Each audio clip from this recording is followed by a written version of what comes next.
All right, hi everybody. How are we doing tonight? Running a little bit late here. Sorry for that.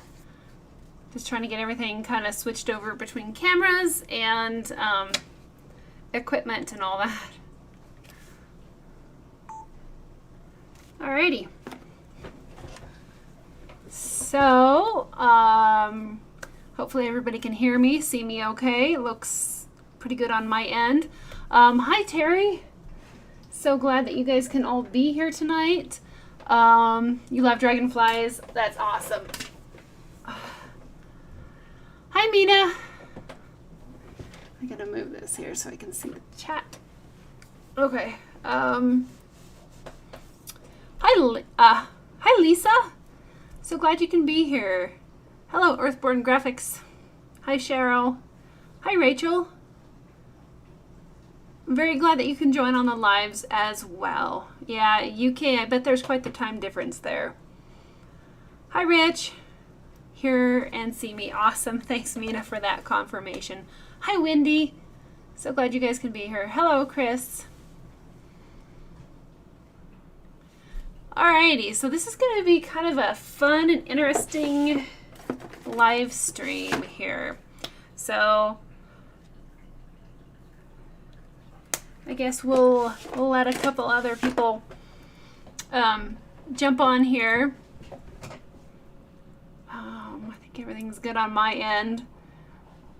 Just a lot of snow. We've had multiple days of snow this week with wind, and our drive has been blown in, and I'm shoveling like 2 hours each day, and it's not enough. There's still more to shovel, and then the next morning you wake up and everything's gone. So all the shovel work that I did and that my kids did, it's gone the next day when we wake up. So that's been happening over and over this past week, but we have to have our little pathways cleared out to get around here. So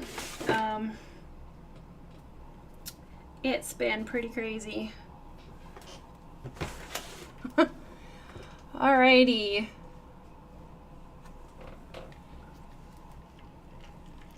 Thanks, Terry. I like the shape of this one too.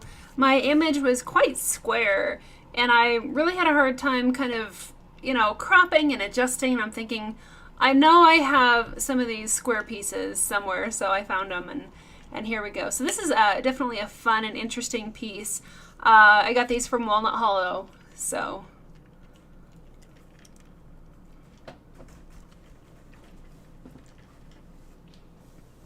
Hi, Jezere. I hope I'm saying that right. I got your other message. So glad that you're here. Very cool. Hi, Barbara. Yeah, a lot of snow right now. So this is a really fun and different project for what I do. I usually focus more on the realistic side of things. So this is kind of a fun and almost not quite a cartoonish, but a very artistic rendition of a dragonfly. So I think it's pretty fun. I was really hoping that the patrons would pick this one. If you're not on Patreon, it's a platform where you can support me monthly for as little as $10 a month is the new starting point. And I think I sent out a message to everybody on Patreon regarding that change. Anyway, so part of the perks of being a patron, that's a lot of P's, but part of the perks of being a patron is you get to help select the projects that we create each week. Not always. Sometimes I just kind of go ahead and pick something, especially if I'm running really late, which has happened a lot lately with all the snow.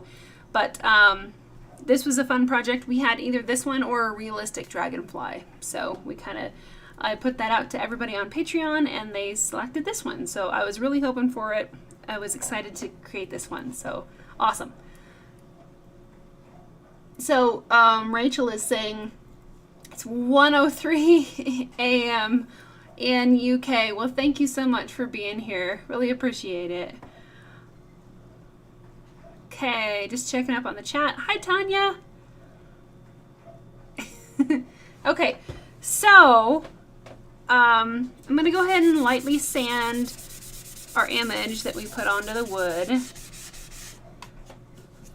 Oh, for those of you that are wanting basswood, or any kind of wood, if you're in the market for getting basswood or you need some pieces, I just came across a sale today through Hobby Lobby.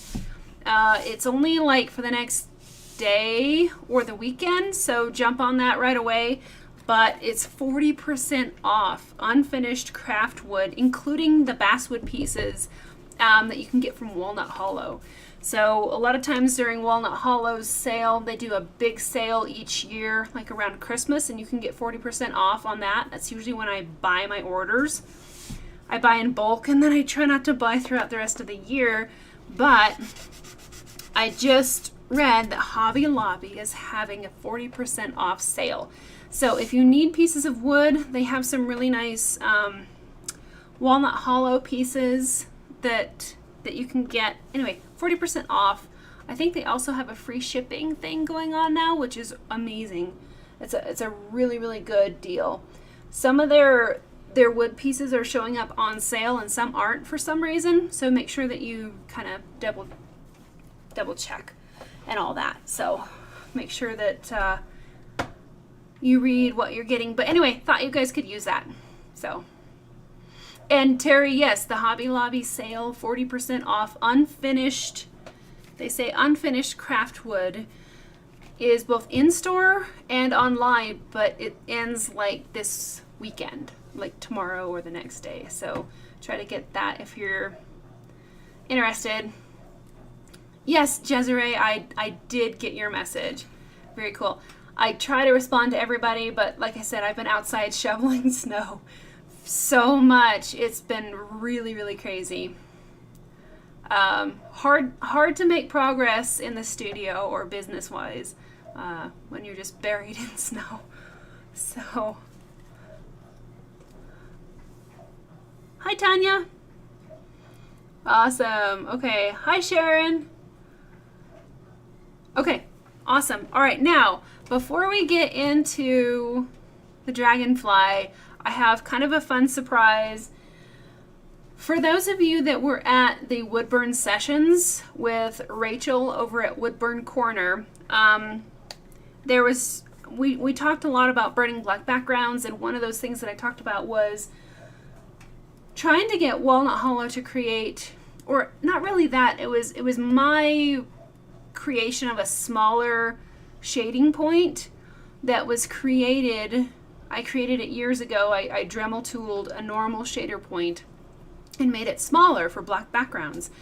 And everybody really liked that idea at the Woodburn sessions that I was talking about. And we've been in contact with Walnut Hollow as far as creating another shading point. So this last week, I took the time to, as my daughter says, completely ruin multiple shading points. But I took a Dremel tool and I drastically changed them, and I took that shading point and I made it smaller. So my theory that I've had for a long time, I just hadn't had time to test it, was that the shading point of the Walnut Hollow Creative Versa tool, and that's this guy here, that this would get hotter. Like it would run at a much hotter temperature if it were smaller, because the majority of the heat, and this is hot so I can't really touch it, but the majority of the heat is based at that post. So we lose a lot of heat as we come out to the burning point. Now I have used the shading point from Walnut Hollow Creative Versa tool to wood burn my realistic art pieces pretty much exclusively. And it's my go-to point. I love it. I don't really deviate too much from this. So I've had some very interesting results, and I'd love to share them with you guys before we dive into this dragonfly. So normal shader, I have to use a bean bag under my hand to get into the proper angle, right? We've talked about this. So, and then I use the upper part of the shading point. Let me zoom in a tad. Woo, okay. Now this side hasn't been sanded, but you'll get the idea here. So Terry, am I in a different room? No, this is the same room. I just kind of angle the camera differently or have a blind up. So no, that's our like 6 feet of snow out the window. Yeah, and absolutely Earthborn graphics. The ground outside is usually very dark, but with the change in weather, it's a little bit lighter. And thank you, Mina, and everybody that was contacting Walnut Hollow regarding this new point. I've been in contact with them, and we're moving forward. But they haven't seen what I'm about to show you, which is pretty cool. Okay, so hi, Laura. Glad you can be here. Hi, Cynthia. Okay, so the normal sized shader that you get from Walnut Hollow is what I've been doing to create all of my realistic projects. So I'm just doing some back and forth fur strokes at a moderate temperature, okay? And then I'm gonna lay it flat on the wood. 1,000, 2, 1,000, 3, 1,000. Okay, so that kind of gives you an idea of the temperature range on the normal shader. So then I decided to go ahead and make a smaller shader, kind of like what I've shown and used in the past live streams. So as far as comparison goes, here we have, let me get it this way, our normal shader. Here is our miniature shader. So you can see it's significantly smaller. Okay, so now watch what I can do with this one. Everything is the same temperature. So basically, what I'm doing here is just a temperature kind of study. And we'll get through this really quick, guys. So a smaller point, still on max heat, like this one was. So max heat here, max heat here. Sorry, I'm excited. I am so excited about this. I'm kind of jumping around.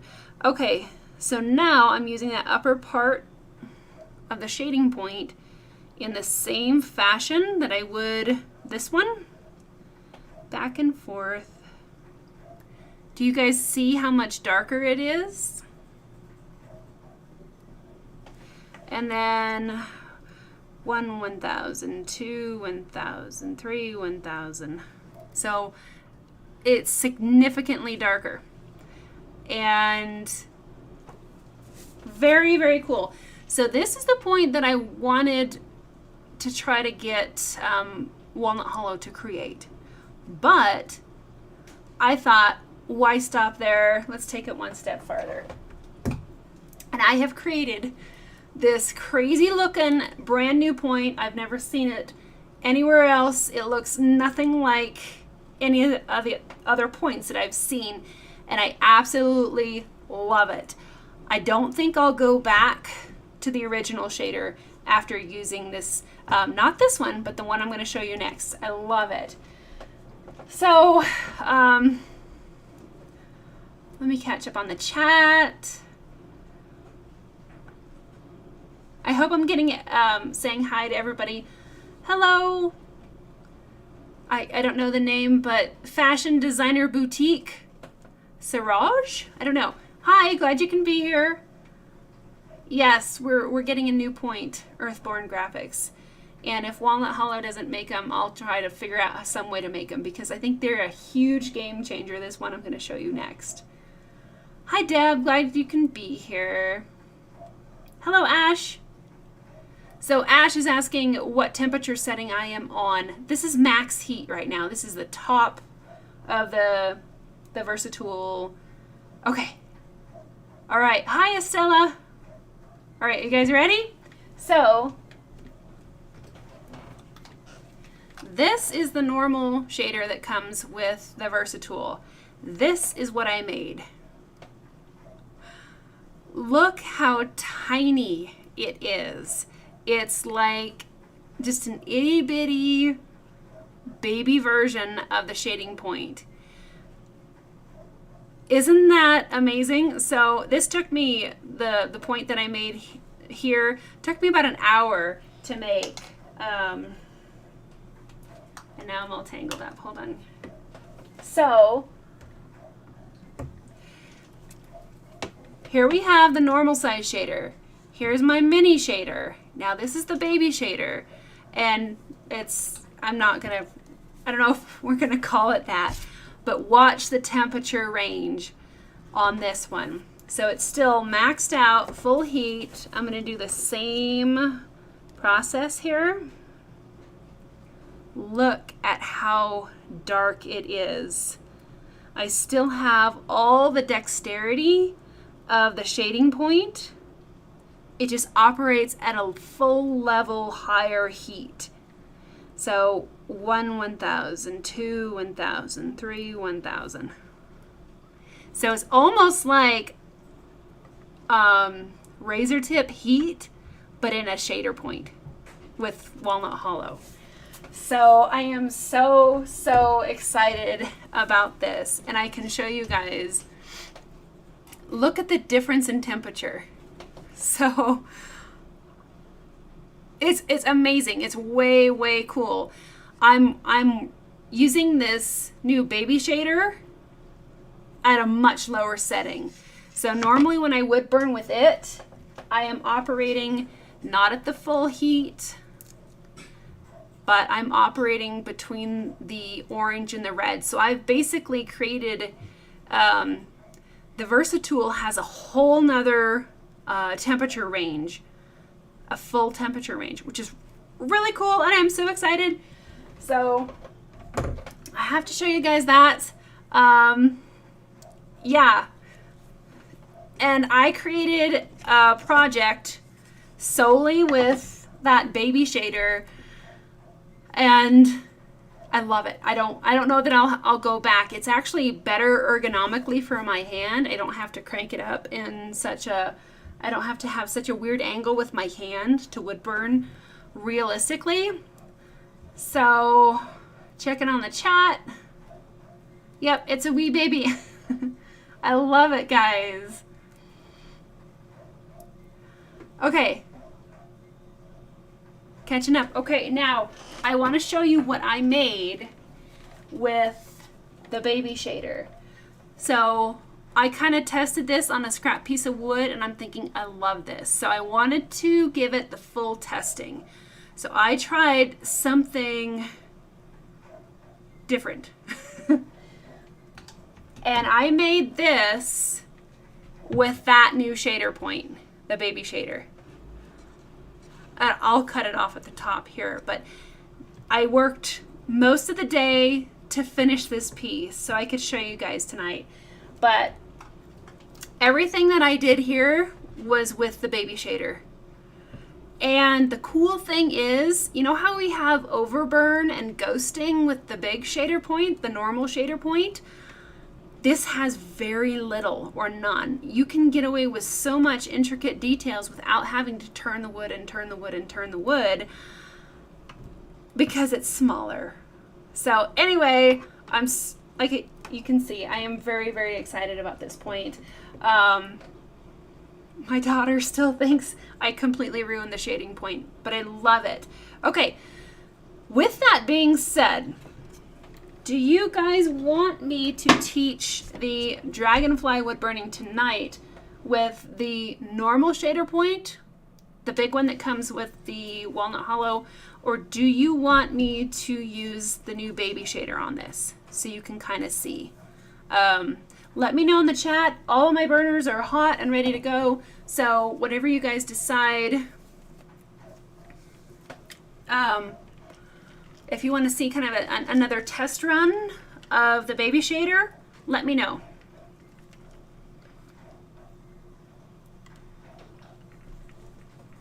And I love ammonites, by the way, that fossil. It's one of my favorite things. So I was thrilled and so happy to make that piece. It was so fun.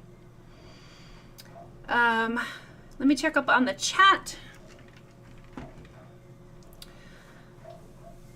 So let's see. So Terry says that harsh angle is why you can't use the walnut hollow or the shading point.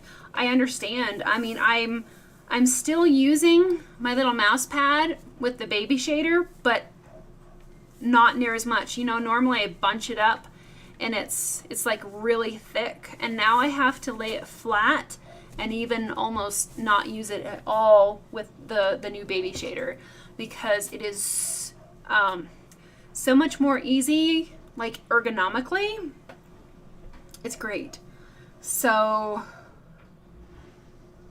okay. Just catching up here. Terry is asking, are you going to use the baby tonight on the Dragonfly? Yeah, so I'm asking. Barbara wants to see the baby shader. Beverly is saying, did you cut down the shader? Yes, I took a Dremel to the big shader point. So, meanie. So the normal shader point, I just drastically changed it and took a Dremel tool to it. It took, like I said, about an hour to make that one point, and then sand it down and prep it and all that. So Terry says, baby shader. Tanya, the new one. Lisa, the new one. Okay. Hi, Lilu. Glad you can be here. Sharon says, okay, baby shader, the new one. Rich is wanting to see the both. Okay, so Rich, the little point acts exactly the same as the normal shader. It's just a little bit more compact, but I rock it up on the point and use it for fine lines, shading. You can do black backgrounds, everything. So, okay. Thanks, guys. So, Barbara, if Walnut Hollow does not produce the new shader, will I end up doing it? I don't know. I would kind of like to... I've thought about maybe making a couple of these and sending them out to a couple people and have you guys test them and see what you think. But, because again, they take me like an hour to make each one. So, I don't know. I'll think about that. I'll talk to my patrons about that on Patreon and maybe give them first chance at the custom made new fun thing. So,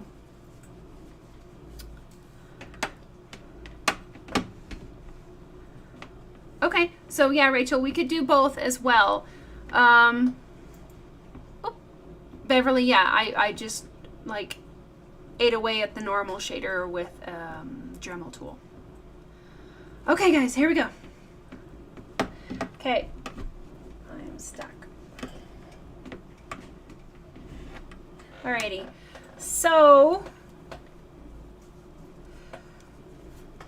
if we're gonna use the baby shader, I need to turn it down. So I'm already where the orange meets the red here. So if I remove the tape, you guys can see that right there where the orange meets the red. Okay, so we're gonna dive into this and see what we can do here. Yeah, Cheryl, that's a great idea to let Walnut Hollow see this video. And you guys just watch. I'm gonna use the baby shader exactly the same as the normal shader. It's just much smaller. So, and if I need to zoom in more, I can certainly do that.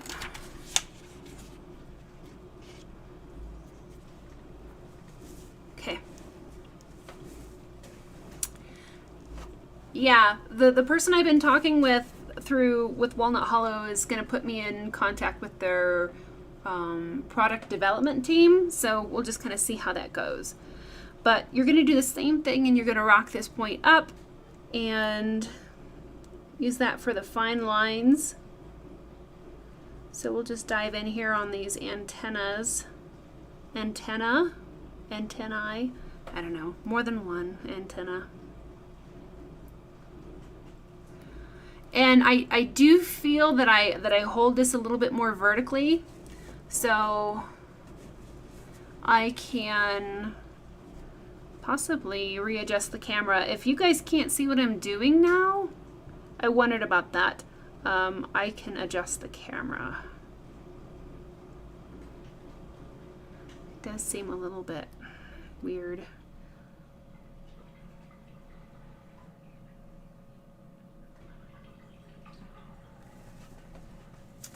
Okay, so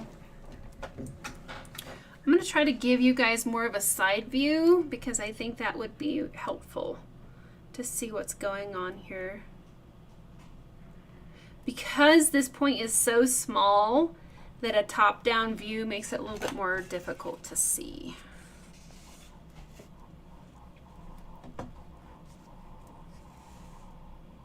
Okay, let's try that, okay? It is hard to see. Okay, that's what I was thinking, Mina. Okay, so let's try this. Oh, that should be better. Okay, cool.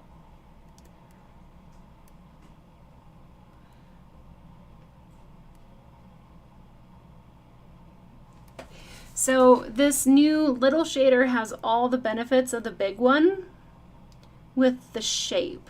I can burn really fine lines. I can also rock it down like we normally do, and I can burn some soft shading.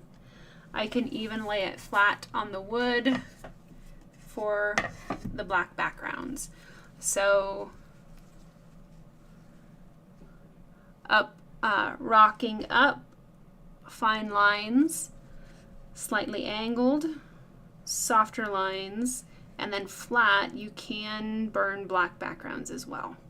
So it's basically everything that we've been burning and using to burn for years. It's just a little bit smaller, which amplifies the heat and makes everything burn so much hotter. Okay, so we're gonna kind of just lightly outline the antenna nubbins and then add a little shading.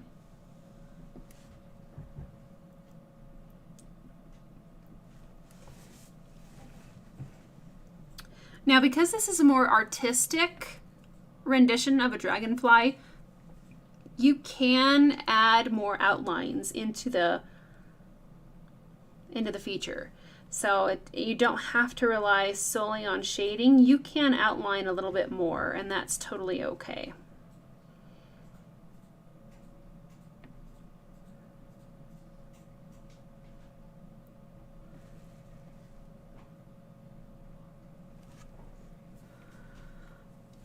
Rich is asking for a video on how to modify our shader tips. I could do that too, yes.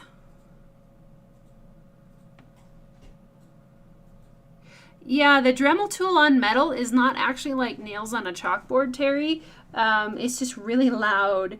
So I wound up having to wear ear protection, breathing protection, and eye protection because you have little bits of metal flying everywhere. I mean, I had them in my jacket and my clothes and everything. I had metal pieces everywhere. So it's not very pleasant to Dremel these points, and sometimes it takes a long time, and then you can't hold it, so I have to hold it with pliers, and it's not very fun for sure.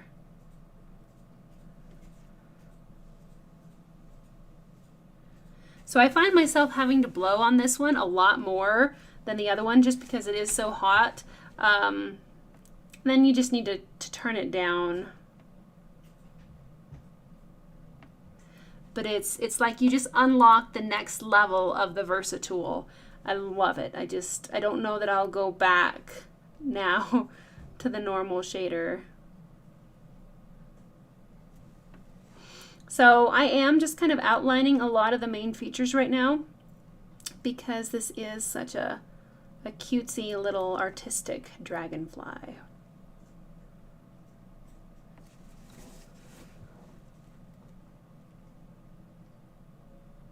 But still using pretty small sections, like small movements here. I'm not one of those people that can just do a big sweeping motion and get the line. I tend to approach it a little bit more cautiously and burn my lines in smaller sections.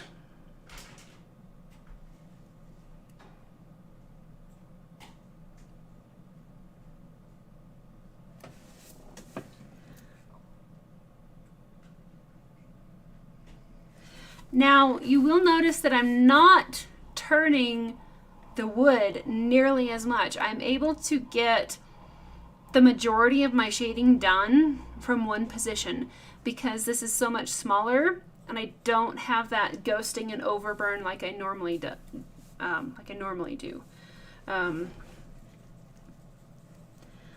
So I'm not having to rotate the wood near as much, which is really handy.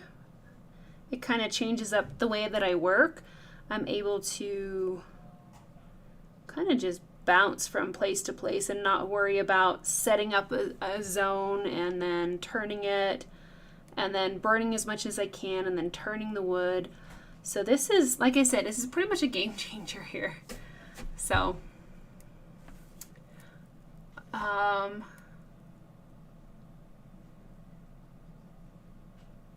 yes, Barbara, thanks. Yeah, please like the video. I really appreciate it. Yeah, Terry, metal bits everywhere. It's not fun.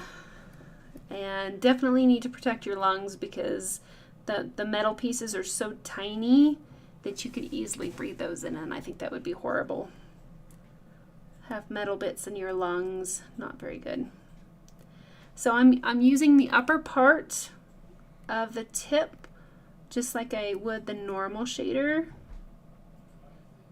And so right here on his head, there's just kind of a darker section towards the bottom, and then it kind of angles up to the top with like little fur strokes, which is kind of fun. And then there's some on top of the head.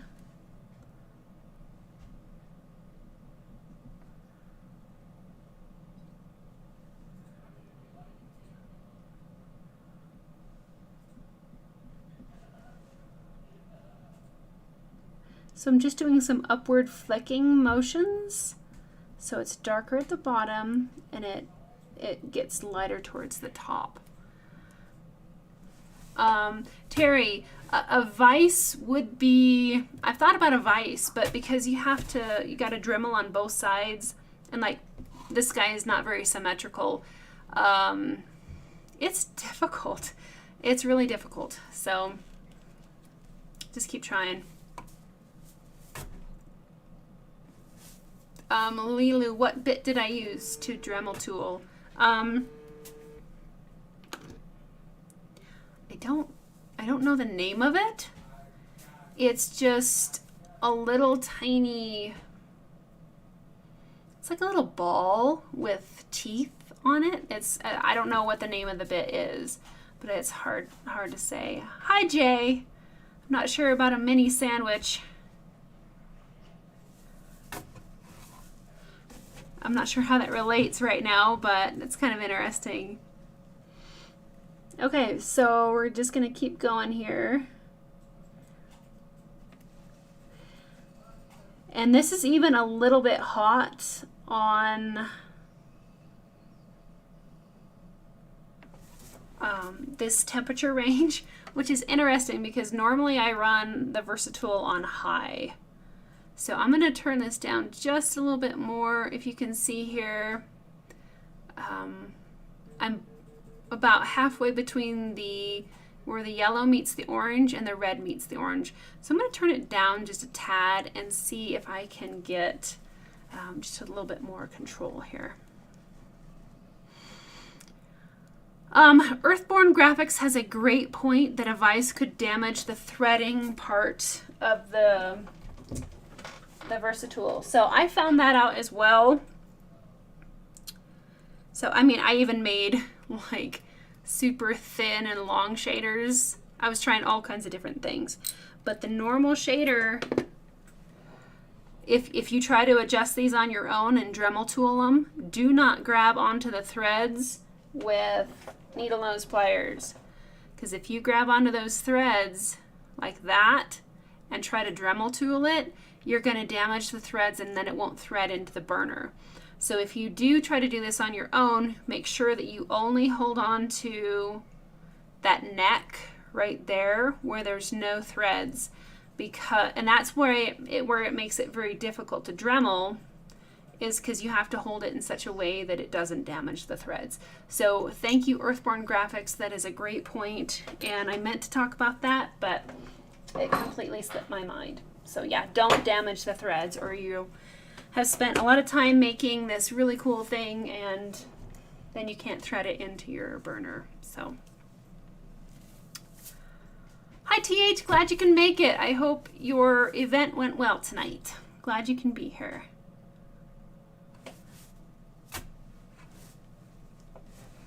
Okay, well, we're just gonna keep kind of going here. Sophie, hi Sophie. I have not tried a True Art pen before. I started burning with this tool, the Versatool, and I just kind of stuck with it ever since. And I've been able to do quite a bit with it and made a lot of fun and interesting pieces. So I really like the Walnut Hollow company and the people and all that. So I'm pretty loyal to that. But I just wanted to test test the boundaries as far as the points, as far as what we could make, because we were talking about making a smaller one, a smaller point. And this is kind of where I wound up. So it's hard to find a tool or a tip that does everything for you, that you really, that it becomes almost an extension of your hand. And it's kind of hard to find something that's perfect. And I thought, the shading point has been the most perfect point for me for what I do ever since I started burning in 2009. So that's what I really love, and I don't like having to switch points a lot, so I wound up just sticking with the Versatool and the shader point. I've tried lots of other things and they really didn't kind of compare. So TH, yes, you missed, I know you weren't here, but in the beginning we talked about the brand new baby shader. I don't have a better name for it right now. But this is a shading point, a normal shading point that I ground down and made really tiny. And because we were talking about making a new point, and this was my test piece. So this is the project that I created, first time ever using that baby shader. So this is, this is what I made with that one, because I wanted to see if it could do everything that I wanted. So I was able to make solid blacks, gradients, smooth shading, textured shading, details. I was able to pretty much create everything that I wanted in a piece with one point. The cool thing is about the baby shader is that it reduces the ghosting and overburn almost completely. There is still a little bit, but I didn't have to turn the wood to do all this intricate stuff. The only time I turned the wood was just to get, some of these angles a little bit better, just like that. But the new shader point that I made really tiny is really, really cool. And so that's why we're kind of testing it out tonight, to show you guys what it can do. So, all right, I'm gonna really try to hurry here, because I'm sorry for the big introduction and all that, but it's super exciting, and I wanted to share that with you guys first. So Lynx Lady has a great point that if you wrap the threads of the shader point in leather or several layers of tape, the threads will be fine. Very good point. Cool. Okay, catching up. So Rachel is having a problem where she says that you only got into wood burning a couple months ago and your starter kit isn't very good due to it not having a temperature control. And you find it very awkward to use and quite limited. The first burners that I started did not have temperature control either. Try blowing on the point or setting up a fan to blow on the point. Then you can adjust the temperature range based on the amount of wind that you throw at the point. It's kind of a caveman type approach, but it works really well. That's why I still blow on the points to get minor fluctuations. So, okay. Thanks, Barbara. Yeah, I would love to share this with Walnut Hollow too. Okay, checking up on the chat. Thanks, Barbara. I'm loving this. Meta is asking, would it be possible to Dremel the tip while it's still on the pen? You could, for sure. I would be careful not to apply too much torque or anything while you're Dremeling. But I thought about that as well. I just wound up not taking I had like a handful of points that I was trying to Dremel at one time, and I have to go to a different part of the house. But that is a good point as well. So this seems a little bit more controllable now that I turned it down. But see, I don't have to turn the wood. Oh, let me zoom in again, guys. But I don't have to turn the wood to do these fine details. And I'm really kind of hurrying, so if it looks rough, my apologies.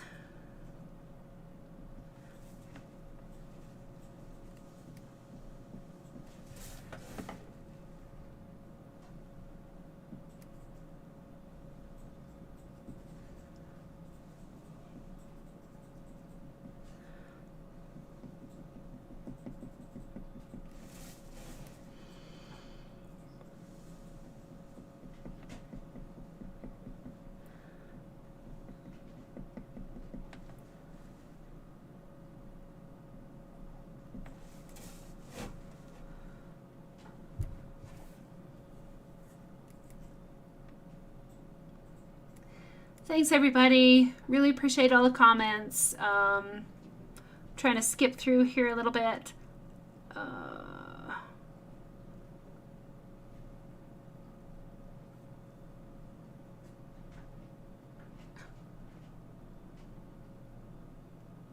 Sophie, no worries at all about your questions. We love having questions out here. It's absolutely perfect. This is a very wonderful and supportive community here, so do not be concerned or sorry for questions at all. So I think we were mentioning before, I just wear a glove because I like it for protecting against accidental burns, and it gives me a little bit better grip on the pen. So glad for the questions. No worries at all. Yeah, feel free to join in with questions, and everybody here is very nice and supportive. There are no bad questions. You're awesome. Everybody, I love you guys. Okay, so this project is significantly smaller than the one I was doing, so I'm turning the burner down even more. And let's see if we can kind of just move forward here.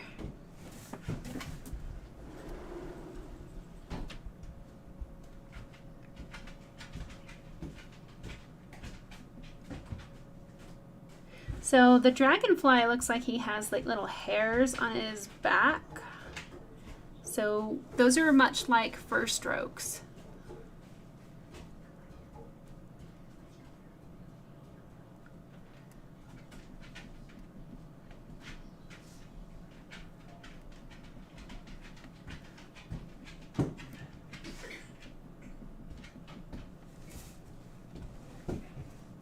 Okay, let's go ahead and finish the little head here.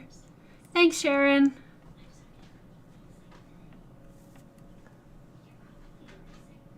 So we have a little shading on the snout I don't know if dragonflies have snouts, but that's what it is tonight.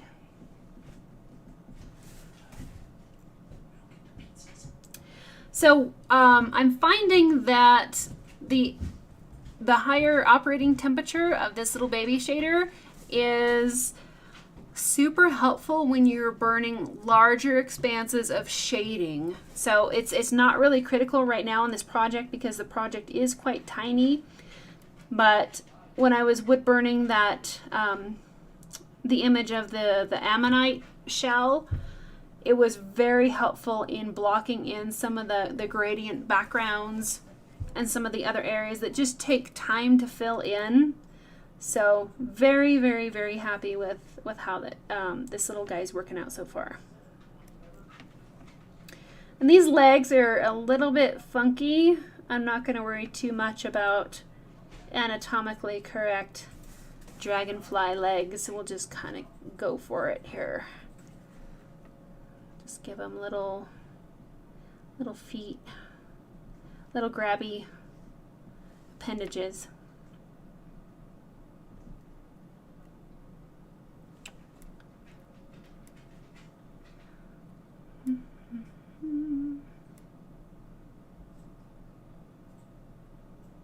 Oh, yeah, Rich, go ahead. If you have a name to suggest for Mr. Dragonfly, go ahead and throw that out there. That's awesome. So Mina says dragonflies need to shave. It has a beard too. All right, let's put in that little beard. It's a little fuzzy thing down here. It's really cute. And this little tiny shader can get very fine lines. So let me show that in the camera here. Look at how fine those lines are for the dragonfly beard. So, all right. So Rich is saying this is Louie the dragonfly. I love it. Yes, Barbara, the black background option for this little baby shader is really, really cool because especially in tight areas, it works great. I've actually damaged the surface of the wood using it on high for black backgrounds, so be careful. You might even need to turn it down if you use this point. Just, it's super, super hot. You should name him Joe. Joe? I don't know. I think I like Louie. Yeah. Rich suggested Louie. Let's go with Louie the dragonfly.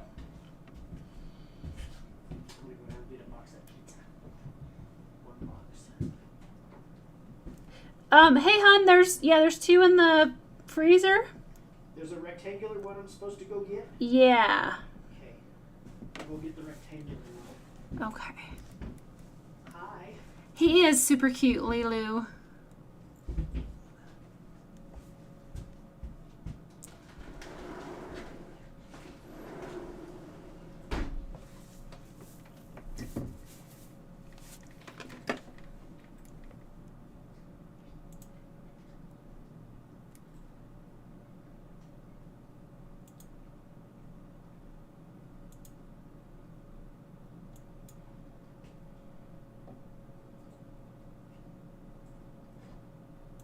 Okay.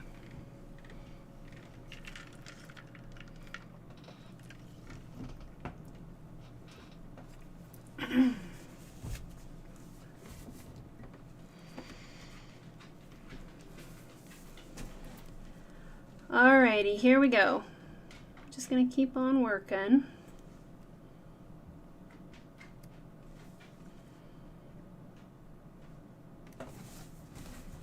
So there's some really neat texture here on the nose. I hope you guys can see what I got going on here.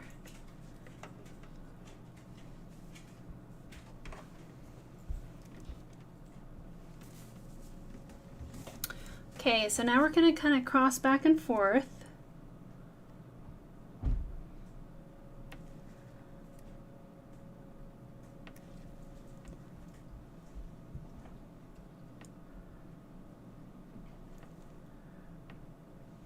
And we're going to add a little bit of shading on the downward side of these bumps.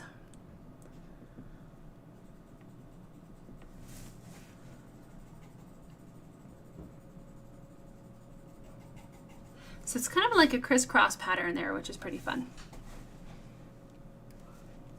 Alrighty, now we have some darker shading underneath the eye.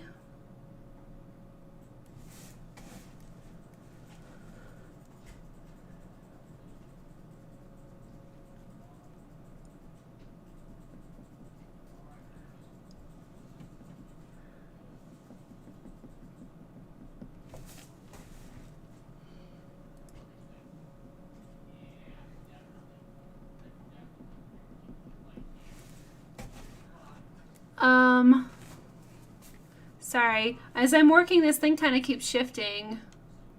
I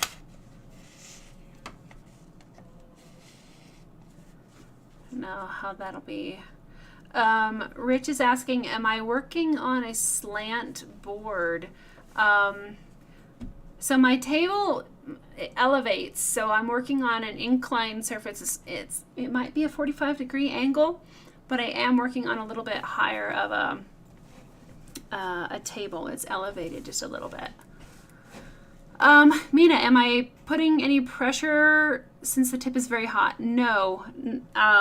Everything is just really floating across the surface of the wood like I've done before. Really light pressure.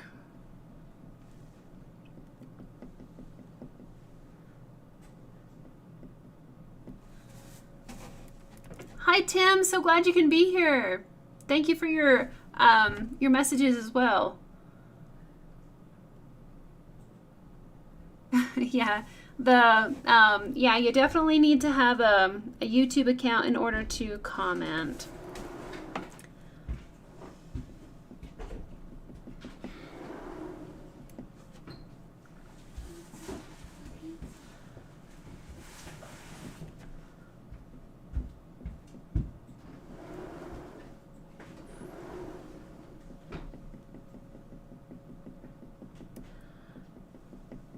So, Tim, I don't know. Oh yeah, okay. I was just gonna ask if you were here for the new little baby shader. I don't know what else to call it. I don't think I want to incorporate it with my name. I know Minisa has Minnie in it, but it's not something that I've ever really kind of connected with as far as Minnie. So I don't know. I'm still thinking about what to name this. So we'll see for sure.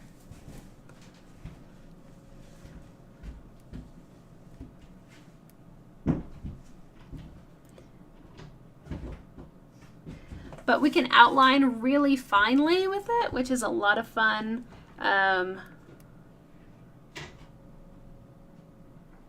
Very nice, crisp lines, fine details, shading, and it's just so tiny. I think it's just perfect. I love it.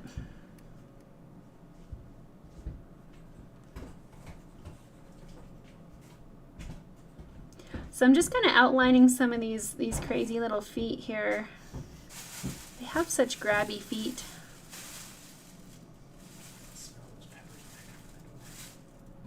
So I'm kind of just freehanding these here. I'm not sure how many like toes they have. But anyway, a micro mini shader. Lilu, that's pretty cool because I've always had a mini shader that I made. It's just like I've used it for years but haven't really done anything or promoted it. The mini shader or the micro mini. Yeah. Terry says you could call it small shader. I would kind of like to, I don't know, make it like a signature style point, you know.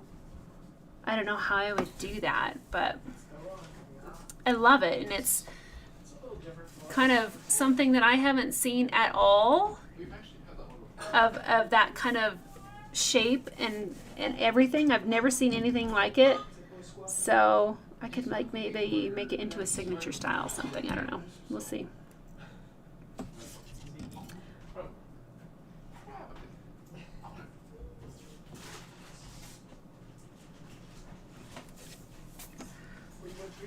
Okay, I know everybody's really excited about the wings, so I'll probably try to move upward to the dragonfly wings.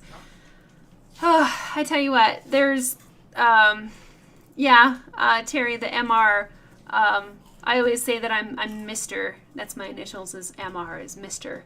So, and my husband is Junior. So Mr. and Junior. So yeah, that could be really cool too. The perfect shader, Tim, yeah. I was thinking like the one shader to rule them all. No, I can't do that. That's copyrighted or something, I know. But I really love it. I would, I think I'm going to reach out to my patrons and see about maybe sending out a couple of prototypes and requesting some feedback, especially the artists that use the normal shading point a lot with their work, and just see kind of what they think.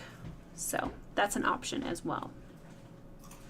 But yeah, the veins on these dragonfly wings are pretty crazy, and it's hard to know, let me move me, it's hard to know when to stop transferring some of these. And so you can see I kind of started and then faded out a little bit. They can be very tedious.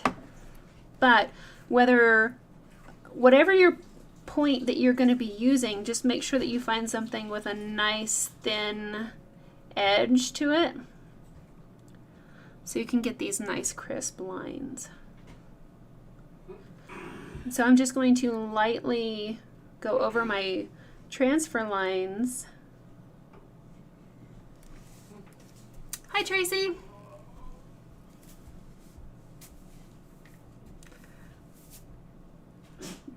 Thanks, everybody. I appreciate the ideas and the options for the name on this. I'm not very good at naming things, so.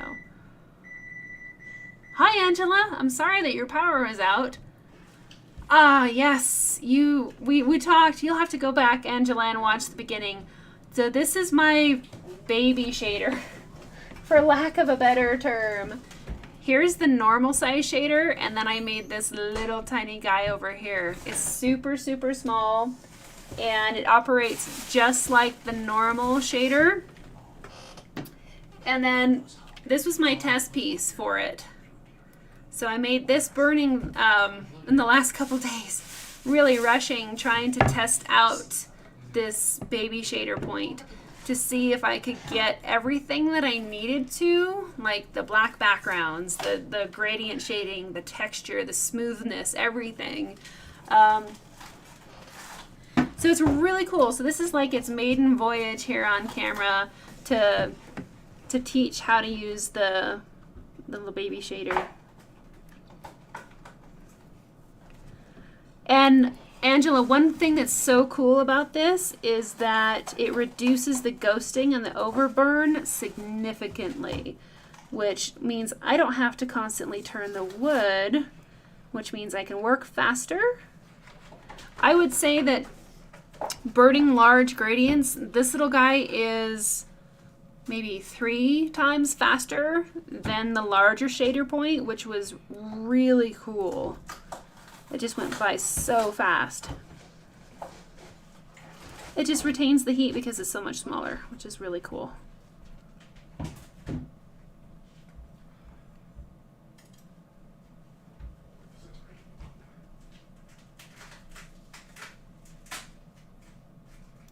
So a couple of these lines I'm going back over, and I'm making them just a little bit thicker. Angela, I know. Like I said earlier, it took me about an hour to make this little guy, to get it dremeled and sanded and everything. Tracy, I am in contact with Walnut Hollow about making the new point. I don't think we hadn't really talked about this little one. I just came up with this little one this week, trying to make something else, and I thought, well, what if I really push the boundaries here and see what I'm able to create by making a really, really tiny shading point. And so this is the result, and it's been a whole lot of fun so far. So Tim is asking, could we use an older shader to modify, or is it best to use a new one? Whichever one that you want, just make sure it's flat on the bottom and it hasn't been bent or otherwise damaged. But yeah, if you guys want to modify one yourself, that's totally fine.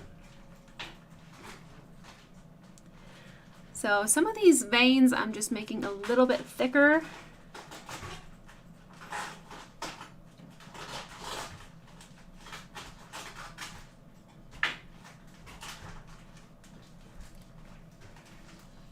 Rich is saying the Robinson shader. I like that too.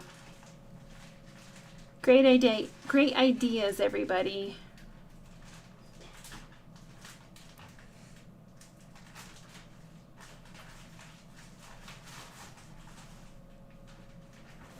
All right, so let's dive into some of these little bitty membranes here.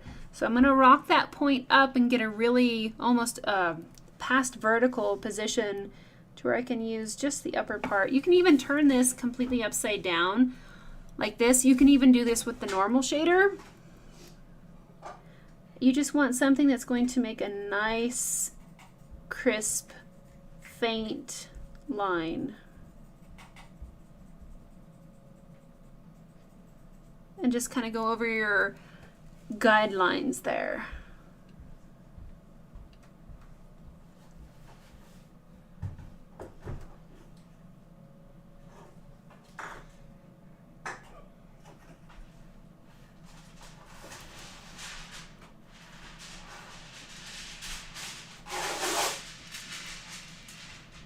And as we get farther out towards the tip of the wings, you're going to want to let those lines kind of fade off a little bit more.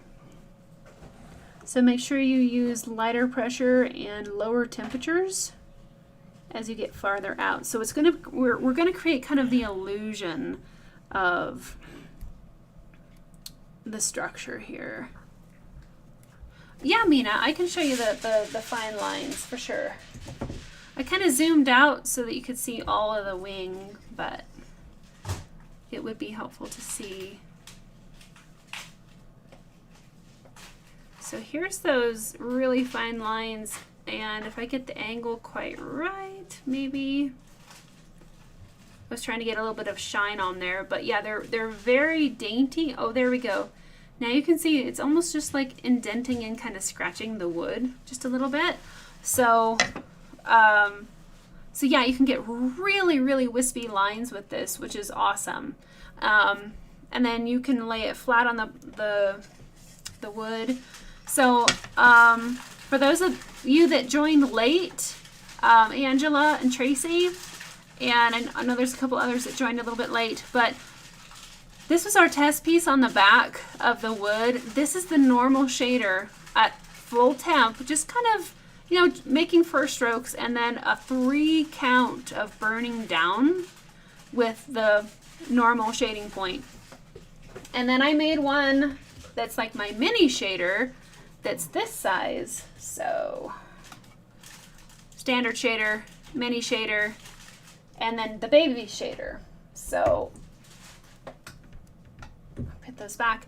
So this is a standard shader, this was the mini shader, and look how darker the lines are because the point is smaller. Hi Jeff, glad you can be here. It's been a really great session so far. We've covered a lot, and anyway, so standard shader, mini shader, this is the baby shader, and it is so much darker. These are all on full high heat, but you can see the varying temperature range. When I'm using the baby shader, I have to turn the point down to where the orange meets the red for standard operating.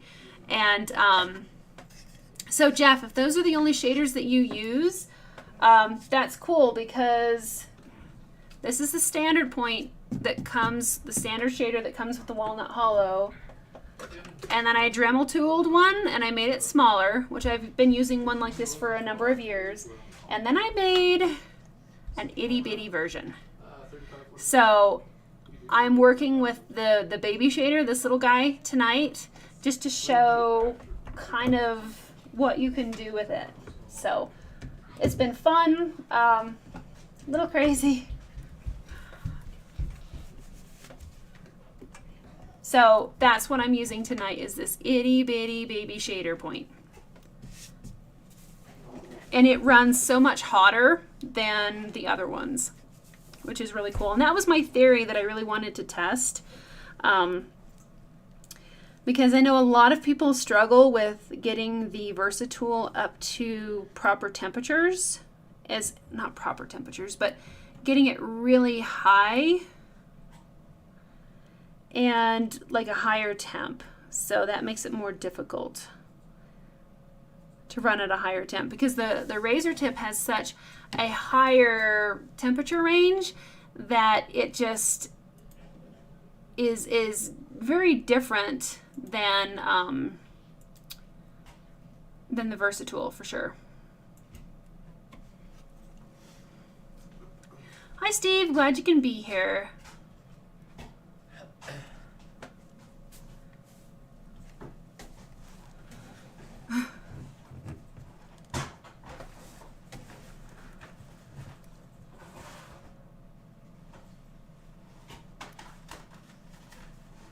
So I'm just going to go back over here and kind of darken up these lines a little bit more.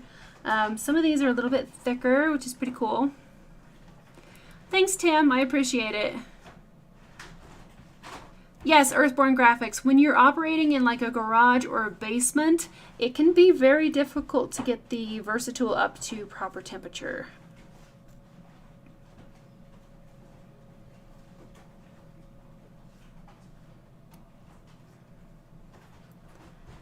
So being able to run this at a hotter temp is definitely a huge benefit. So we're just going to kind of burn in some of these wispy areas here.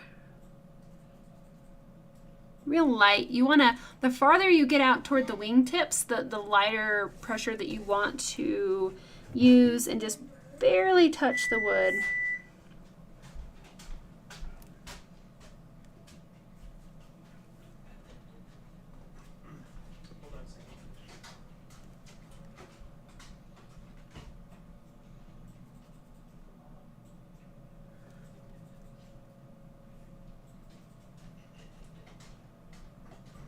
And you can utilize that skip burning method as well, where we just kind of lightly touch down and then skip and then burn and skip to create the overall texture and feeling of these dragonfly wings.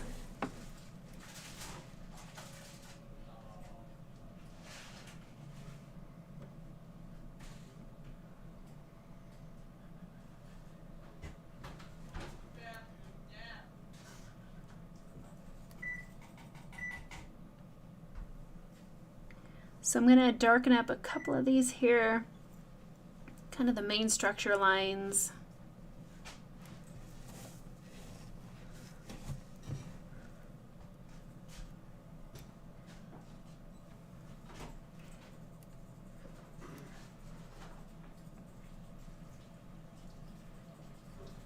And a lot of times you'll notice that these dragonfly wings have like a grid pattern where a lot of the lines kind of angle one way and then are intersected by a grid. And then sometimes they're just pieced together like what you could see like membrane, like the cell membrane or something. Very different, very almost hexagonal, really kind of a weird configuration. But if that's too advanced or frustrating for you, because it can be very frustrating to put those in, try just doing a grid pattern, and that's what we're going to do on this lower wing here. Is we're just going to continue to get lighter as we cross over into the outer part of the wing. And then we're going to go back over and do more of a grid pattern, so kind of a crisscross. And again, you don't have to do completely solid lines. It's okay if you skip burn and kind of lift the point and then put it back down and make kind of that net pattern, kind of like that. So if the the whole little lines really kind of freak you out, go for more of a grid pattern. And then you can also add a little bit of side shading, real soft shading in there as well, and that gives the wings less of a transparent look and more of an opaque feeling to them. So let's go ahead and add some shading in here.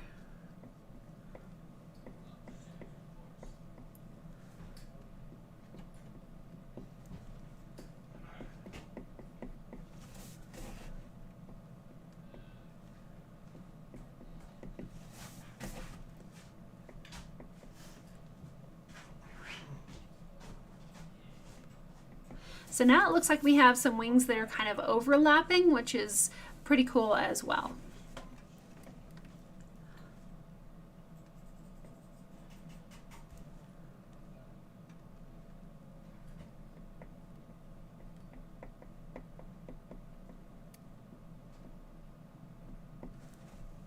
Especially where the wings meet the body, you can add in a little bit more shading. Now I'm going to outline this part of the wing, really kind of light.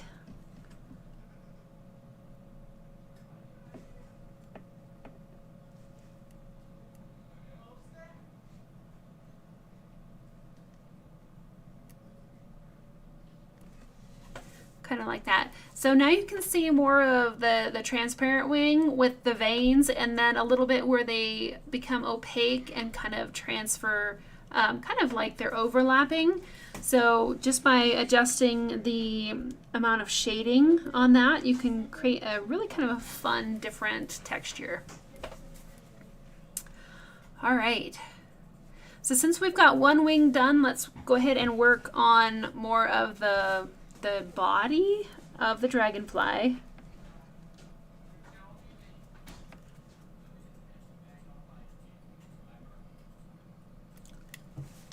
Yeah, Jeff, we're doing pizza again tonight for sure.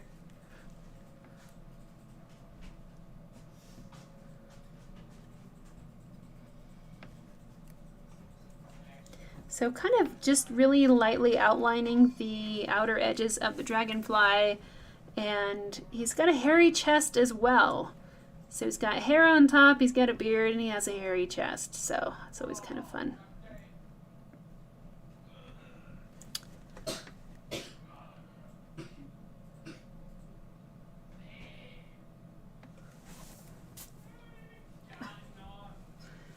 Hey, Lex. Yeah.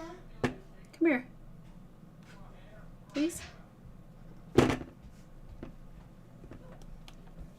Would you tell the noisy one to be quiet, please?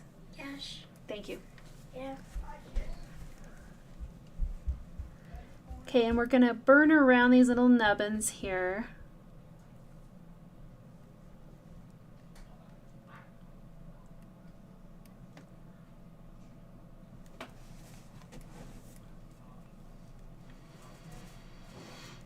So Desiree is saying that they try to keep their temp setting way down low to try to avoid the heavy-handed burn too deep and gouging wood stage. Yeah.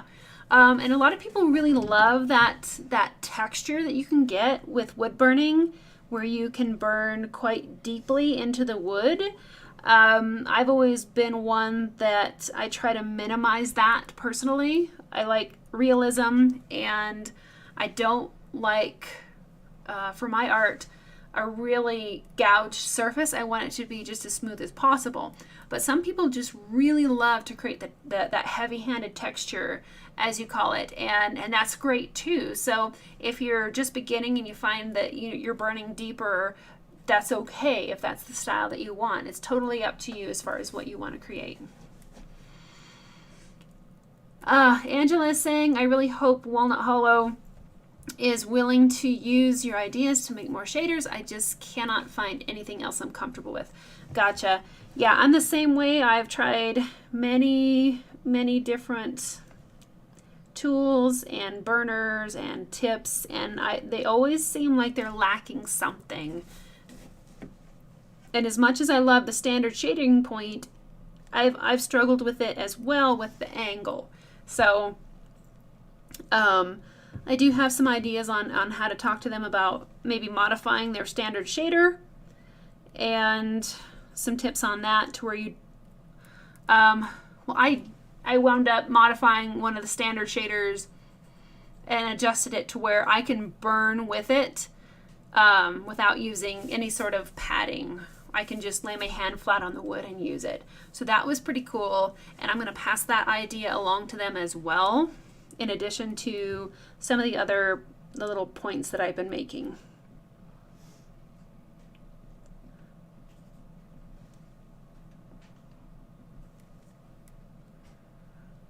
Yeah, and everybody, I've had wonderful luck working with Walnut Hollow. I've done some product reviews for them over the years to help them with new products, and I just really love their family and their operating everything. They're great to work with, so I love supporting them as much as I'm able to. I mean, I use their wood, I use their graphite paper, their tools. Pretty much most everything I get comes from them, and they're just amazing and wonderful.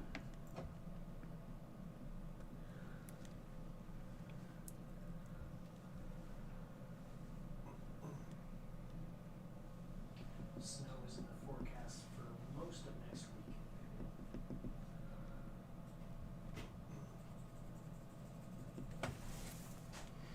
It's fine.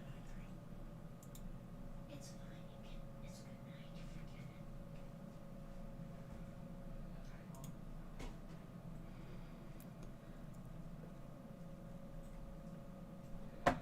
So just checking up on the chat.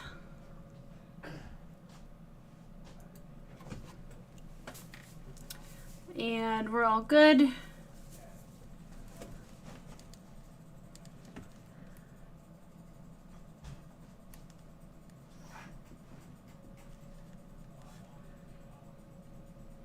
So I'm just going to kind of work on outlining these legs a little bit more.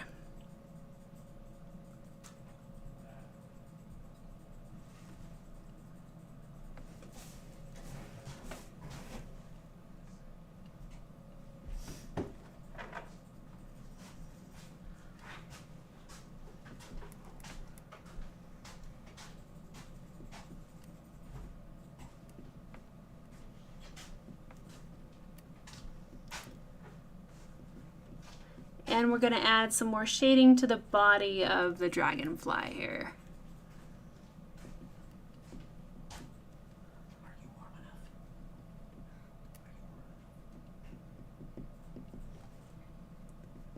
So in some of these areas, there's plenty of room for some texture as well, which is pretty fun.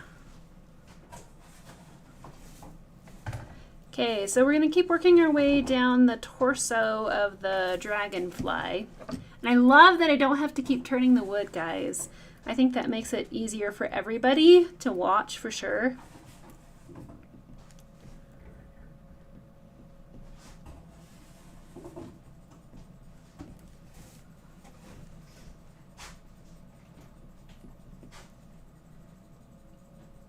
And so keep in mind that this, I'm operating the Versatool on, hopefully you guys can see that line right there, partway into the orange section, which the normal shader point, the only time I would run the burner this low is if I was doing really light shading on somebody's face for portraiture. But right now we're able to get most of the values that I need in this small project with a much lower temp setting, which is really, really cool. Rachel, hi, you're asking, how did you find it when you first started live videos? I'd love to start doing lives, but still finding my foot and very, very nervous about doing them, so keep backing out. I would say just dive in and just go for it, because you're never going to be ready. It's never going to be easy. You just have to go for it and put yourself out there and see what you can do, and people are generally good, and the ones that aren't, you know, you just move on and just forget them, and you just do the best that you can and try to help as many people as you can. So if you think that you want to do lives and it would help people, go for it. I mean, that's what we're here on earth for, is to help other people. So go for it. It takes a little bit, I found, to make sure that you get the equipment and everything working correctly. It was a little bit of a learning curve for me to make sure that you get everything up and going like you need. Because some of the newer cameras, they have heat sensors and they shut off after like an hour of footage, which is really frustrating, and it doesn't work for the live stream. So I have an older style camera that I just plug in so it runs constantly, and it's able to do these longer live streams, where I went and I got this wonderful brand new camera, great quality, and turns out it can only run for like an hour at a time before you have to switch batteries and let it cool down and replace the battery. I mean, it's really frustrating. And then you got to redo your focus and all that. So really test all of your equipment beforehand to make sure that you can live stream for the amount of time that you need to, for sure.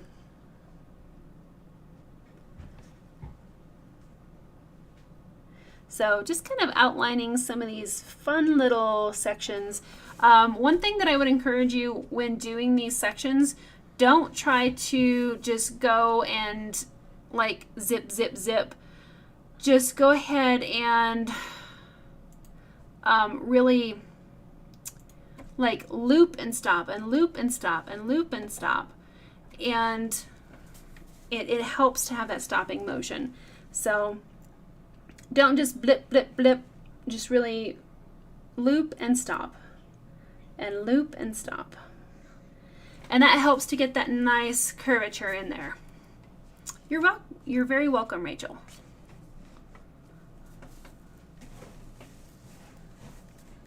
Thank you, Mina.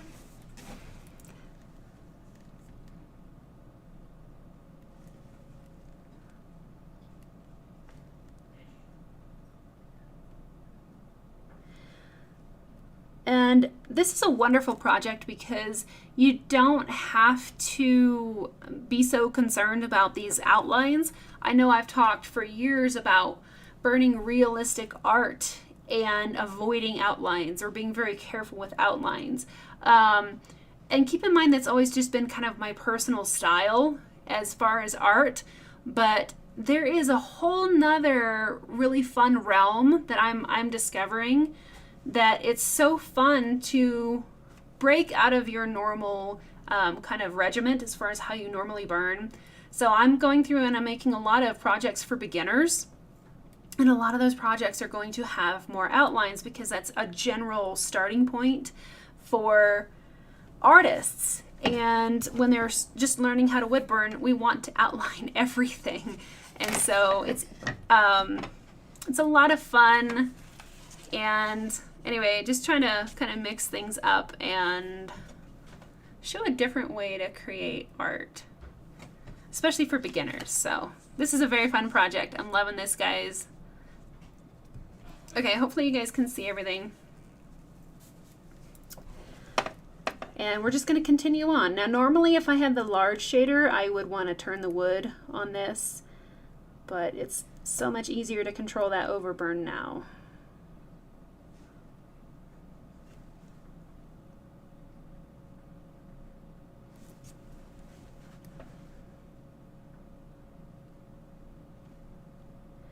Now, still, I want to make sure that I'm not pressing down too hard. I don't want to really dig into the wood.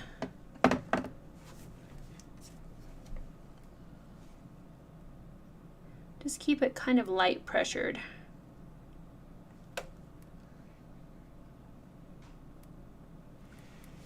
Thanks, Mina.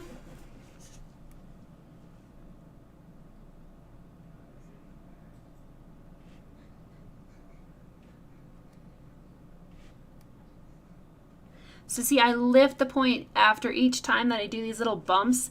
it just really helps me to get that curvature that I want. It's easy to just kind of like zip through there, and then that you wind up, it looks pretty flat and you don't have those nice little bumps in there.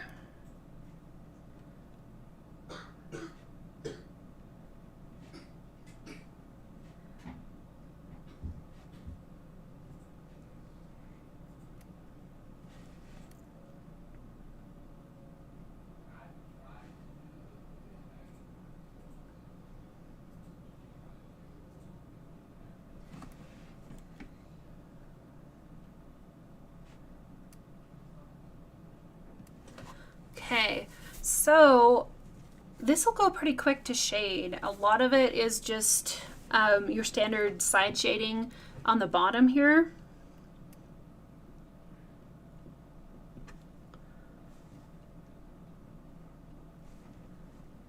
It's going to be darker on the bottom, and then we'll have kind of a little bit of a weird shading on the top, but we'll go through that pretty quick.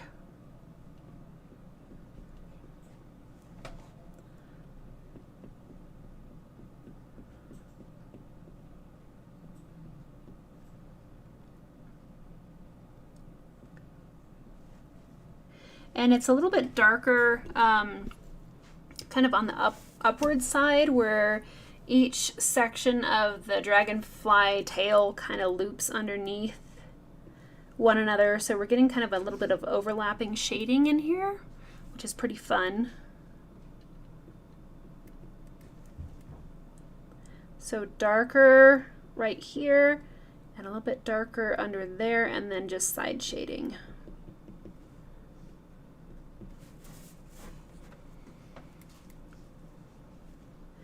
So up here, Rich, no, this was not from Pixabay, but it is a copyright-free image. So you are allowed to use this and sell your artwork afterwards.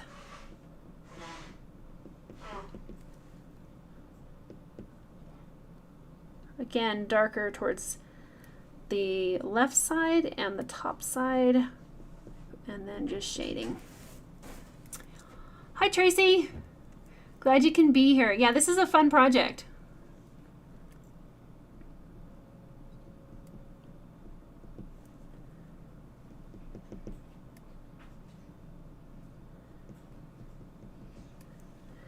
Okay, so now we're going to kind of turn, I'm going to angle this way just because it's a little bit easier for my hand position, and we will just kind of shade along the top here.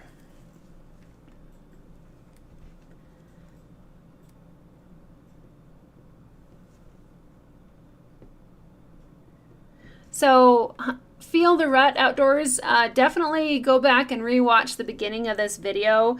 We've covered a lot, and you can notice I'm using something very different from the shading point, but it is just like the shading point. And it's something that I created, and it's awesome, and I love it. And I don't know that I'll go back to the standard shader after using this one. So a lot of great information at the beginning of the video. So we're just going to kind of shade back and forth this way. So there's a darker section in through here because we have kind of some highlights at the top of the dragonfly. So I'm just putting in a little bit of a shaded area. Make sure you guys can see that. A little bit of a shaded area here. Kind of midway, a little bit less than halfway down these little ridges.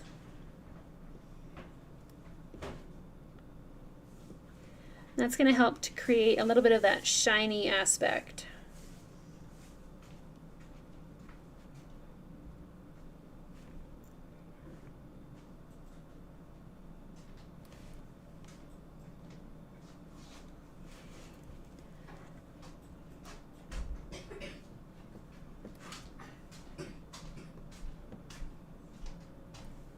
Kind of like that. Now you can even like leave it that way, or you can add a little bit of soft shading on the upper part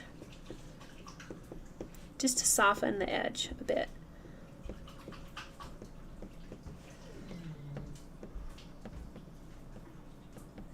kind of like that. And that gives it a really nice rounded appearance where it's lighter at the top. And then we have kind of our shaded area in the middle. And then on the bottom side, there's a little bit of reflected highlight coming from underneath. So Jeff is saying, I think the standard shader, being a thicker chunk of brass, hold the heat just a little longer than the ones you're using, but I still only use the ones you're using. Yeah, definitely. And like I said, I made these. These were the standard shader points that I dremeled, and I changed the shape of them. They're just, the smaller they seem to hold the heat more, and they run at a higher temperature, because all that heat is kind of focused under the post of that, which is pretty cool. So I'm just going to add a little bit extra shading on these lower little sections down here.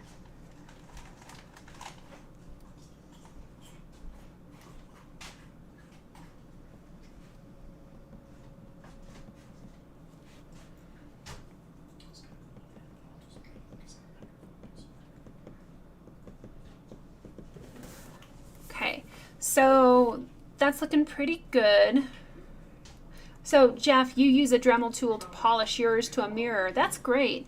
Yeah, a lot of times the points that you get from Walnut Hollow directly, like 10 years ago, they were really smooth, and then they kind of changed something, and they arrived with more hard edges, more sharp edges. So I wind up softening and blending those out as well.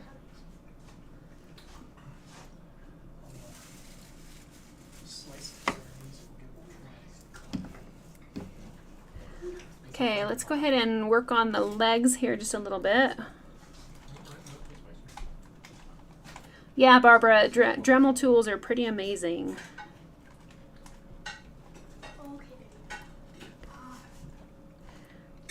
So the legs that are like to the far side of the Dragonfly, excuse me, are going to be a little bit darker than the ones up close.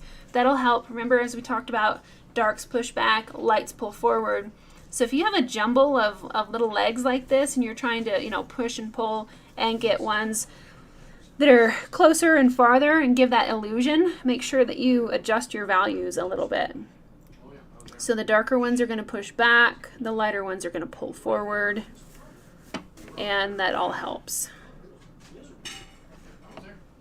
Hi Wendy, what Dremel tip?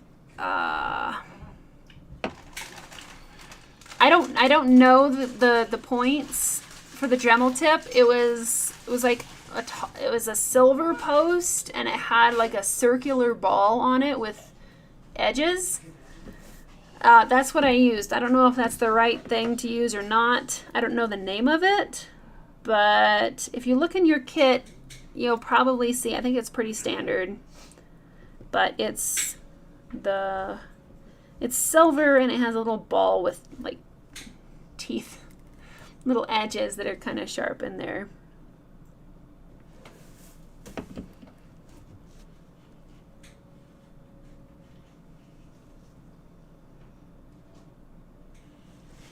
So again, this leg here in the back is going to be a little bit darker. Lynx Lady is saying that it is a round carbide. Okay, cool. Yeah, I have no idea. I use some of the other like points that look like they're glued sand together, like there's sand glued together in a shape. I use that to kind of polish up the rough edges, and then I wound up just really sanding the point with softer sanding pads to polish it. So, but it takes a while to remove that much of the brass tip. Sorry, Deb, this project is about 5.5 by 5.5 inches.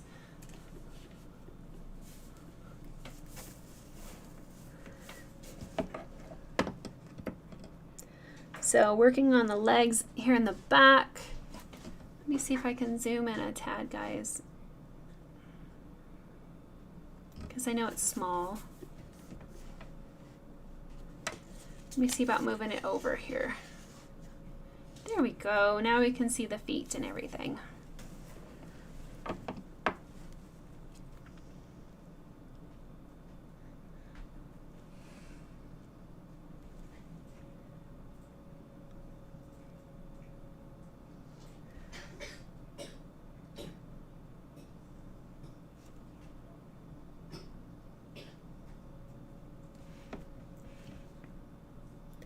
Now I'm definitely not being too realistic with these legs. I think they're quite cute and a little bit cartoonish, and that's just fine. So don't get caught up on all the little edges, and they have like these little spur things. Looks like they have hair on their legs too, so it's kind of funny.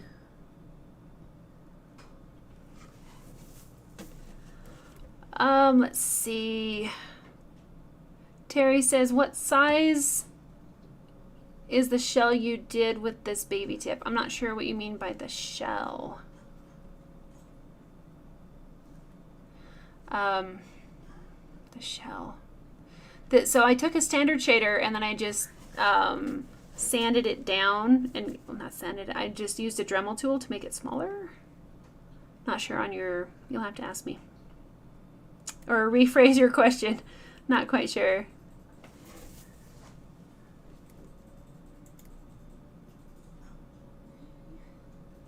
Okay.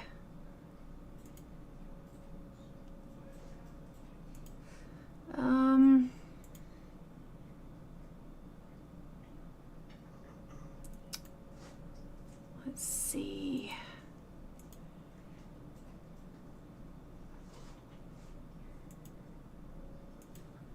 So, the one I held up for you tonight. Okay. Oops.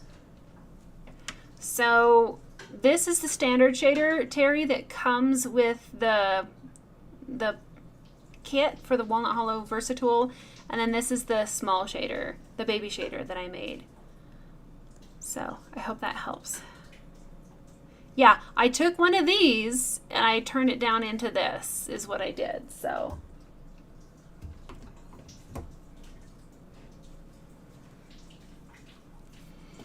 Jezere, the ammonite shell that I did, what size was that? That's a good question.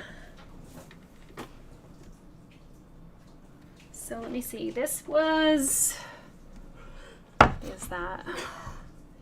It's about probably 5.5 by 8, I think, is the size of the ammonite shell. So I would say 5.5 by 8. And this one is about 5.5 by 5.5.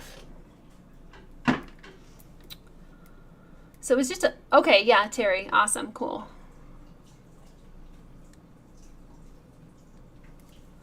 Alrighty.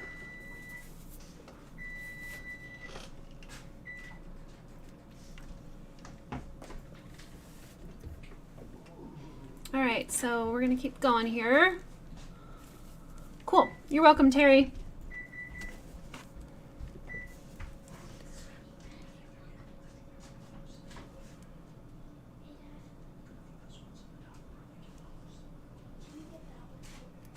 So even though the reference photo doesn't show some of these legs as dark as I'm going to burn them, I just want to really push them back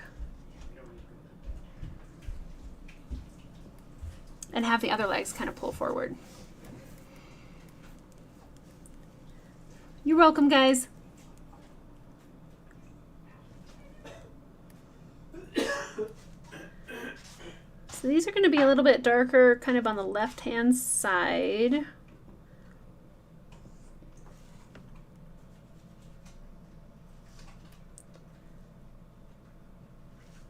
And darker towards the top, and they'll get kind of a little bit of a gradient coming down.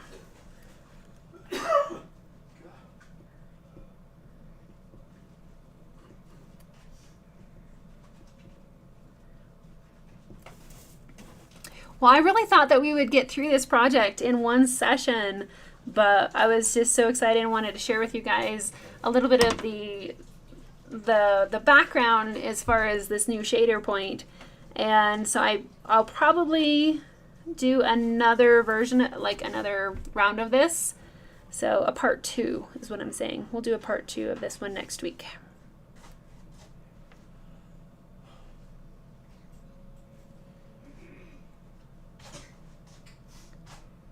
Because I don't think that I can finish this up in 20 minutes, so.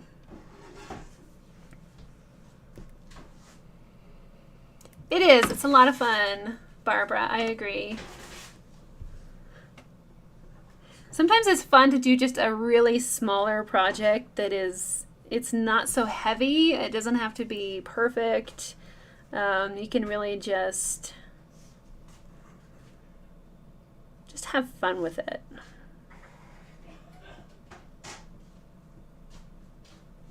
I'm adding more feet. That's okay. It's a little bit fun and crazy.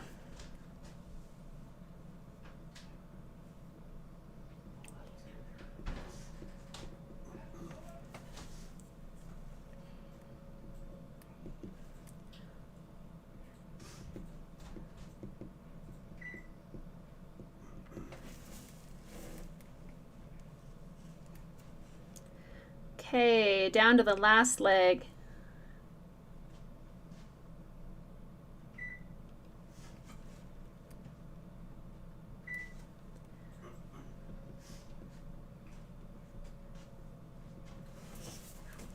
Yeah, Tracy, I do too. I like doing smaller projects once in a while.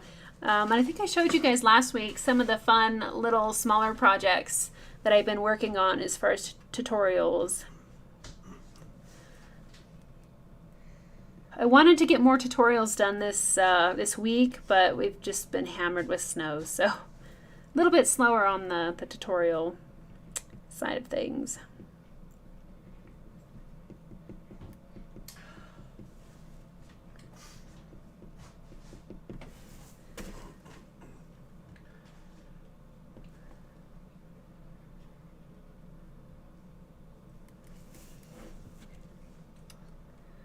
Yeah, Terry, I hope you can get some good wood at Hobby Lobby. So don't forget, if for those of you that came in a little bit late, I found that Hobby Lobby is having a 40% off of their unfinished craft wood, and you can also get basswood from Walnut Hollow. Pretty sure it's from Walnut Hollow. But anyway, you can get some nice basswood pieces from Hobby Lobby. You got to put your order in quick, though. I think those sales end like tomorrow or this weekend. But it's a great way to get 40% off, and they might even have free shipping. I think I saw that on their website as well. So take a look at that. So Terry, I hope that you can get some good pieces of that as well. So that sale is for in-person and online. I don't get any feedback or commissions or anything. I just thought it would help you guys. So you're going to burn a dragonfly photo? Awesome, Terry. Until the baby shader comes out. Awesome. Yep. Oh, so you're burning it in a room with a ceiling fan. Yeah, that really pulls the heat down for sure. Yeah, Tracy, the storm has been crazy. The last 3 days, it's like 2+ hours of shoveling, and the next day you wake up and it's all done. It's all gone. It just comes right back in. So a little frustrating, but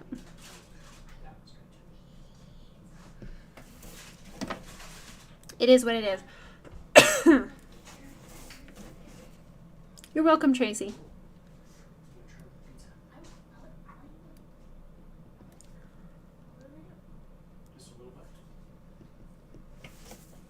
Okay. So I might darken up his undercarriage here just a little bit on the torso.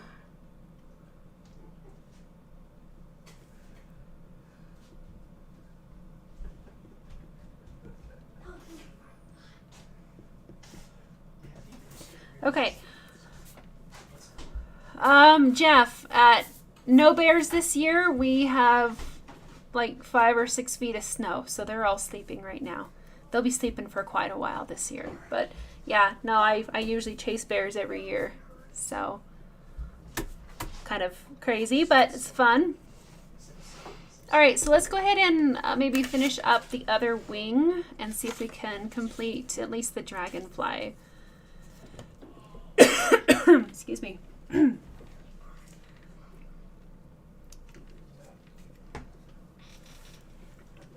Alrighty.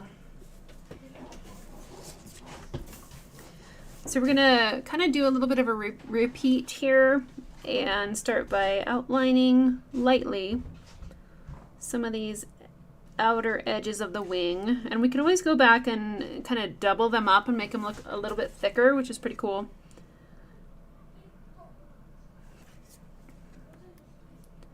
Kind of just adds to a little bit more of an interesting visual.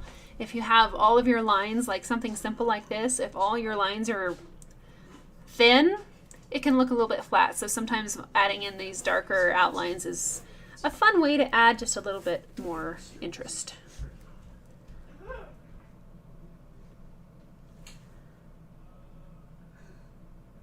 That's pizza.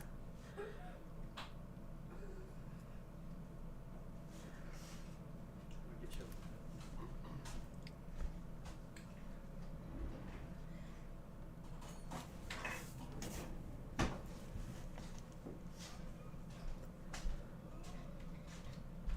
Dad, can you just light up this area? This is the whole thing right now. So do we have any questions as we're kind of getting towards the last little bit of this live stream? Let me know if you have any questions. Lisa is asking, how do you transfer patterns? Do you trace lines with graphite paper or color the back and trace? I use graphite paper. I find that it just works really well for what I do, realism and everything. So yes, I use graphite paper. I've not colored the back side of them before. I think you have to press down a little bit harder for those. Jeff is saying, I can't believe how much control you have with that glove on. I would wind up with a blackened mess. This glove is actually really thin. I mean, as you can see, you can actually see through it. But I find that the grip is a little bit more slippery if I don't wear a glove. So it's totally your call as far as whether you wear a glove while wood burning or not. So just personal preference on my part. I find that I have better control wearing this silly glove that is all taped together because it's falling apart.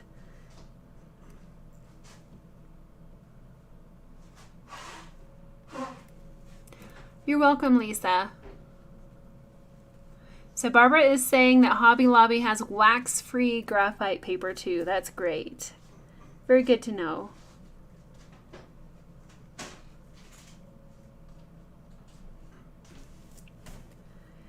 So I still tend to kind of outline stuff pretty light as just a habit of creating realistic art, but I can always go back and make things a little bit darker.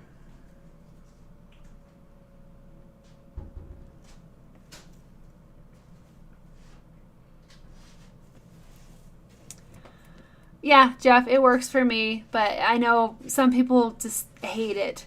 And I've tried other gloves and I hate it and it drives me crazy.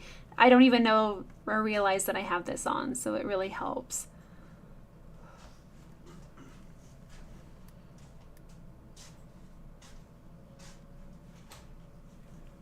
I have like a stack of gloves that I've bought over the years, hoping to find one to replace this, but I wind up using those for firewood or, chainsaw cutting or something. But haven't found one that fits this good. I've even had some very generous people send me some gloves over the years, and I keep trying them, and it's hard to fit gloves just right. So I use those for many other outside projects too. So I thoroughly appreciate their sweetness. And their gloves have come in very handy. Very handy, but I'm still stuck with this blue one. And sometimes the little blue fibers come off and land on the wood and they burn over them, and then I get like this blue spot.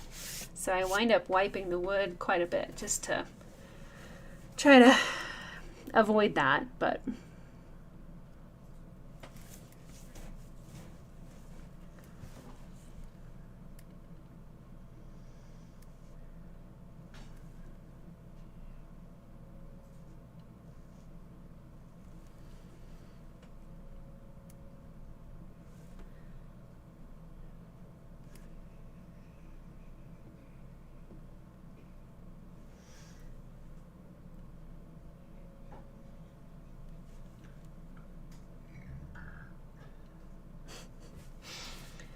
I'm live, honey.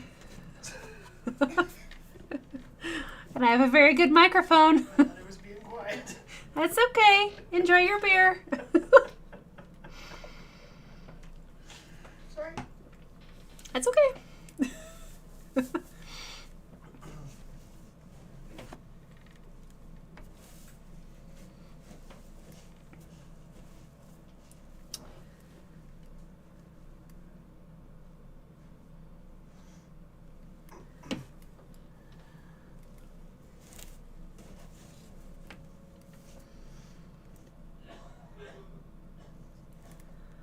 Yeah, Terry, we've not seen Larry here tonight. I hope he's doing well also. So Terry, if you wind up filling a sock with rice or anything like that, I've even filled socks with barley. Sometimes whatever is in them will filter out, and I have crumbs. I have like this dust that works its way out of the sock, and it kind of was a little bit frustrating to work with a sock full of barley to support my hand. I lost my beloved beanbag for a time and needed a replacement, and so I filled a sock full of barley. And it worked pretty good for a while, and then it just kind of like it started filtering out little crumbs everywhere. So you might be aware of that also. Yeah, the beanbag definitely helps when you're using a shader point to support the wrist and get it into a better position. I find though that with this tiny shader, I'm using the bean bag flatter and flatter all the time, which is helpful. It's much easier on my hand. The ergonomics are significantly better. Yep, everybody say hi, Larry, if he's able to watch later. Terry, what do I have in mind right now? I have no idea. This was something that I got at I bought a keyboard and a mouse, and it just came with it to support your hand. I have a feeling they might be like little plastic beans or something, because they don't have any sort of organic dust or anything like that. So, oh, perler beads. Do you guys know what perler beads are? They're something for kids. They're little plastic beads. They come in different colors, and you like put them on a board and then iron over them and make a design. Those, you could probably put those in a sock and then not have to worry about any sort of dust or anything coming out. Just don't press down too hard so they don't indent your wood is the only thing that I can think of. So, to be aware of.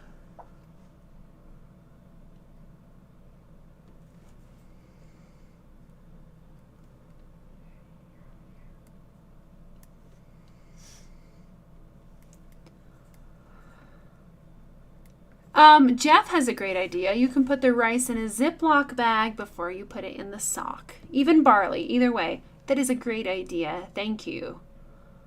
Very good, Jeff. Perler beads, I think that's, take out the A. So P-E-R-L-E-R, perler. Yeah, I mean, you guys can fill it with whatever that you want. I just noticed that something organic like barley or rice tended to give off little crumbs. If that's not a big deal for you, that's fine. But just thought I would share that in case it's kind of a deal breaker for you.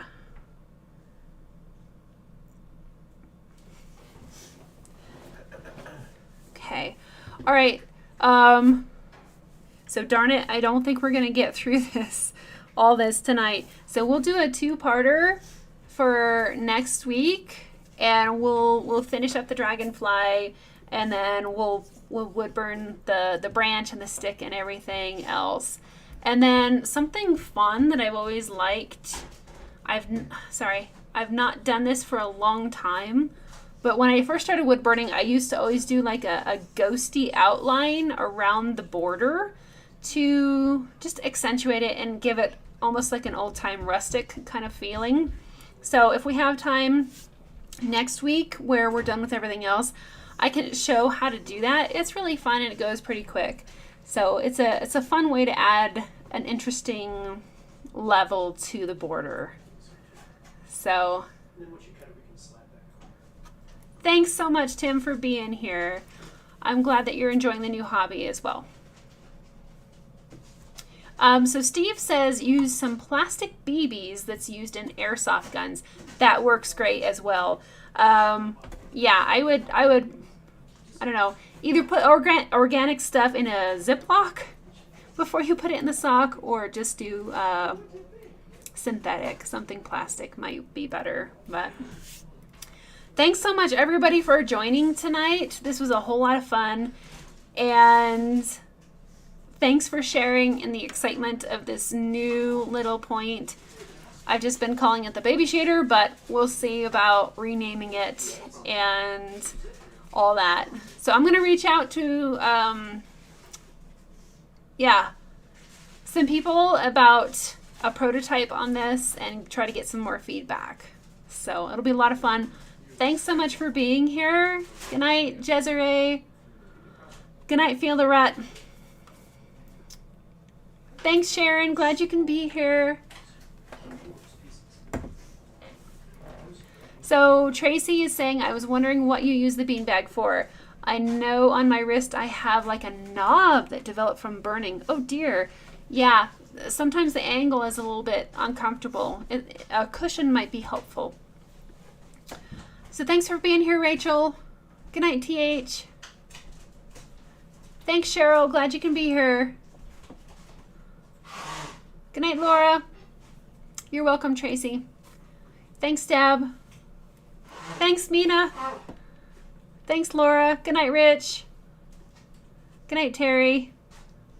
Good night, Lilu. Thanks, Jeff. You too. Have a good night. Thanks, Lisa. Goodbye, Angela. Bye, Steve. You guys have a great weekend as well. All right. Good night.